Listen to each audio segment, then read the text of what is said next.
Assalamualaikum warahmatullahi wabarakatuh. Perkenalkan, nama saya Satriani, NIM E1A1200013, Prodi S1 Ilmu Komputer, Fakultas Ilmu Komputer dari Universitas Megareski Makassar.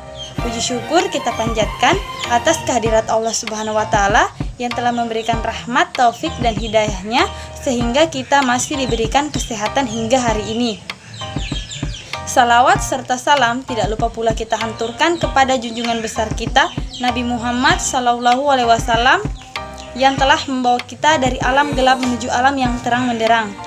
Pertama-tama, ucapan terima kasih saya sampaikan kepada Ibu Runi Meirati SSM Hum selaku dosen pengampuh dalam mata kuliah Pancasila dan Kewarganegaraan yang telah memberikan kesempatan kepada saya untuk menjelaskan materi Pancasila sebagai ideologi negara sebagai bentuk ujian tengah semester atau UAS dalam mata kuliah Pancasila dan Kewarganegaraan. Baiklah, langsung saja kita masuk pada materi. Ketika kita mendengar kata Pancasila sebagai ideologi negara, mungkin sudah tidak asing lagi bagi kita warga negara Indonesia. Karena seperti yang kita ketahui, selain sebagai dasar negara, Pancasila juga sebagai ideologi negara.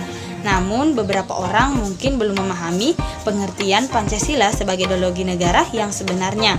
Untuk mengetahui apa sih sebenarnya Pancasila sebagai ideologi negara itu, yang pertama kita harus mengetahui arti dari kata ideologi itu sendiri. Secara etimologi, ideologi itu berasal dari bahasa Yunani yang terdiri dari dua kata. Yang pertama itu idea. Idea yang berarti gagasan, cita-cita atau konsep. Sedangkan yang kedua itu logos yang berarti pemikiran. Jadi, secara etimologi, ideologi dapat diartikan sebagai ilmu yang meliputi kajian tentang asal-usul dan hakikat suatu ide atau gagasan.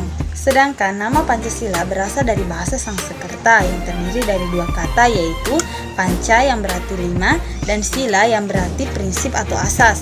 Hal itu berarti ada 5 pedoman rakyat Indonesia dalam kehidupan berbangsa dan bernegara. Kedudukan Pancasila sebagai dasar negara di dalamnya mengandung makna sebagai ideologi nasional, cita-cita, dan tujuan negara. Pancasila sebagai dasar negara dan pandangan hidup bangsa perlu kita pertahankan, karena jika tidak, bangsa Indonesia akan mudah terpecah belah dan tidak memiliki tujuan dalam bernegara dan berbangsa. Pancasila sebagai ideologi negara memiliki dua makna, yaitu yang pertama sebagai cita-cita negara. Ideologi Pancasila sebagai cita-cita negara berarti bahwa nilai-nilai dalam Pancasila diimplementasikan sebagai tujuan atau cita-cita dalam penyelenggaraan pemerintahan negara.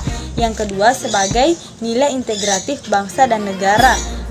Pancasila sebagai ideologi negara yang diwujudkan dalam nilai integratif bangsa dan negara membuat Pancasila menjadi sarana untuk menyatukan perbedaan bangsa Indonesia.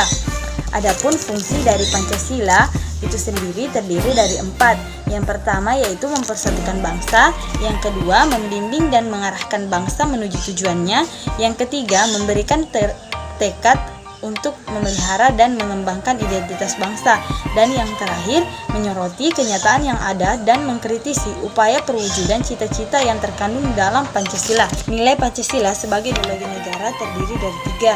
Yang pertama yaitu nilai dasar, artinya sila-sila Pancasila bersifat universal sehingga di dalamnya terkandung cita-cita, tujuan, serta nilai-nilai yang baik dan benar. Sebuah nilai yang mendasar, yang relatif tetap dan tidak berubah, dan ini terdapat dalam isi kelima sila dalam Pancasila. Kedua adalah nilai instrumental, artinya Pancasila dapat dijabarkan lebih lanjut secara kreatif dan dinamis sehingga dapat diterapkan dalam kehidupan sehari-hari dengan catatan nilai-nilai penjabarannya tidak bertentangan dengan nilai-nilai dasar Pancasila. Yang ketiga yaitu nilai praktis, artinya Pancasila dapat diterapkan secara real dalam kehidupan sehari-hari. Perwujudan nilai instrumental dalam bentuk nyata di dalam kehidupan bermasyarakat, berbangsa, dan bernegara. Dalam perwujudannya nilai praktis ini bersifat abstrak, misalnya saling membantu, bekerja sama, dan kerukunan antar sesama.